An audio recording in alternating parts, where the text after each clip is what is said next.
just a lot more fun doing it for you than it is for George. Oh, I bet. Yeah. I bet. I'll take that. Yes. Can you see my wire? No?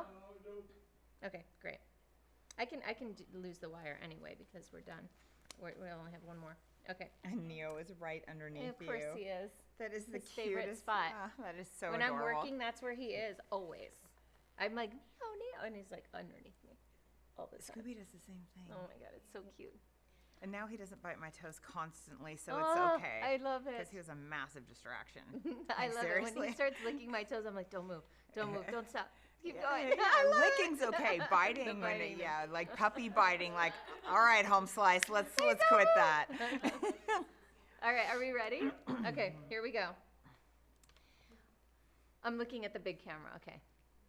Hey there, superstar. Very excited to share with you my next interview here with Cheryl Knowlton. We are here at the Superstar Summit 2022. Cheryl's one of our main stage speakers tomorrow. And I've asked her here because I want to talk to her with you a little bit about burnout. This is an area of expertise. Cheryl's an expert speaker, author many times over, coach, leader in the real estate industry. And so she works with professionals to become more successful and to mitigate and manage the burnout that they often feel in their industry of real estate, because it's a pretty intense industry, right? It's a very intense industry. So how did you get started? How did burnout become your thing? Mm-hmm.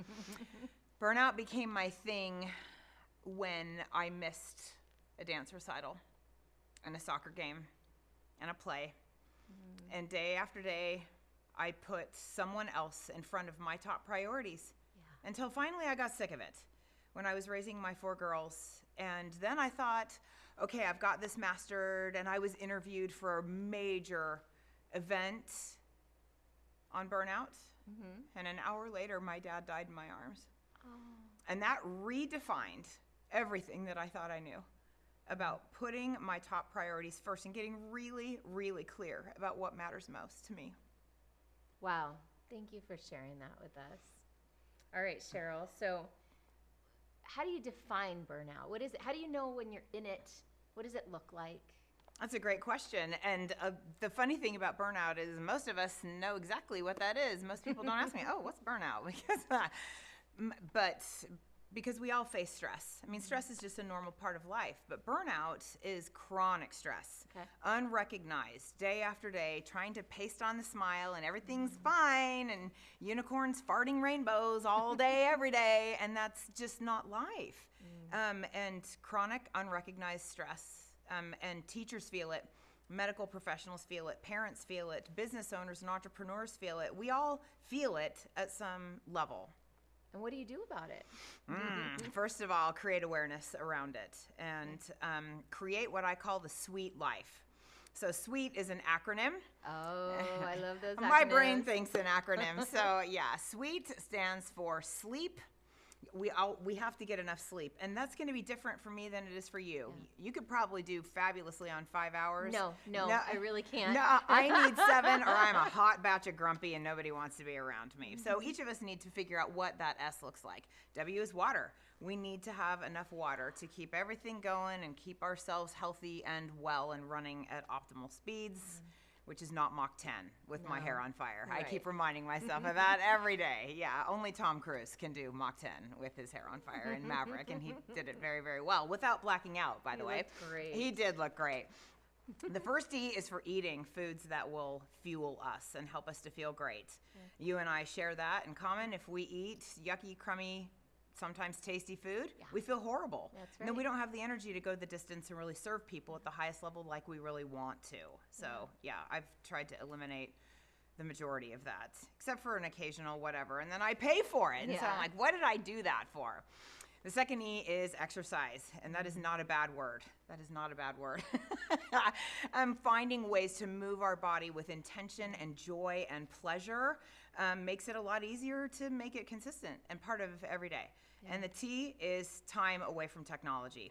Ooh, and just shutting it off, getting it away from our space. I had to learn, all right? I had to learn to sleep with my phone not next to me. And for years I said, oh, it's my alarm. I have to have it right here. And nope, had to learn to put it away and use a different alarm. All right. Yeah, so just creating awareness around about what we can do to put on our own oxygen mask first. We have to, or we really truly can't help everyone else, and just recognizing what it takes to keep us living the sweet life. So how do you work with entrepreneurs on this? How do you help them to manage burnout, or to, avoid it or fix it? What are some of the things you do with your clients? How long do we have? I know, right? I have created something called the Roadmap to Bliss. Okay. And it encompasses 10 keys to unlocking the secrets to what is causing our burnout, so that we can create awareness around it, and then 10 steps to create bliss. Well, let's talk about that for a minute. Why do you think so many of your clients, real estate entrepreneurs in general, why do you think they struggle with burnout? Largely because they don't know where it's coming from. Okay. And because they want, a lot of real estate professionals feel like I have to take this call. We're driven by that hamster wheel where we just run and run and run, and we don't actually go anywhere. We just keep running. Yeah. Until like the rope that starts to fray, you don't see it at first until it just breaks apart. What are some of the other traps that your clients fall into? People pleasing. Yeah. And I am the queen of overcoming. I would say that isn't that a root cause of burnout? Is if you're trying to people please, maybe you're overcommitting, and then if you're overcommitting, you've got too much going on, and then you burn out. Absolutely.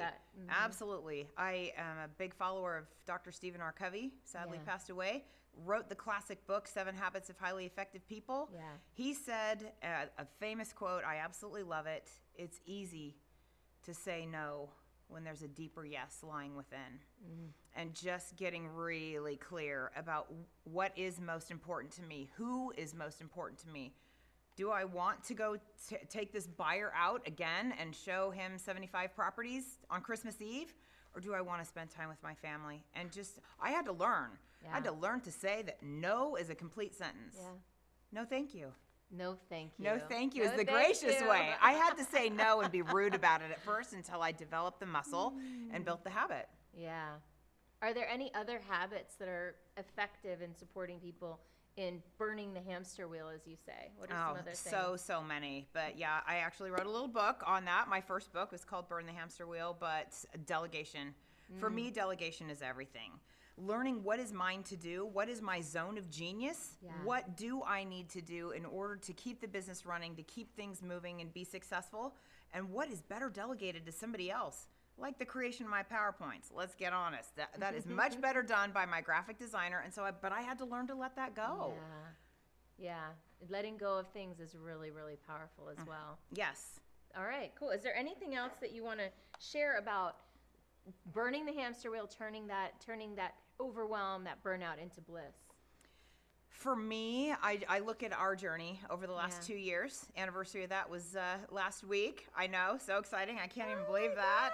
And I just realized I can't see the picture when I'm in the frame. Yeah. And you have been such a tremendous coach to me. You've been able to share things with me. You see things that I can't see. And then once I see it, I can't unsee it.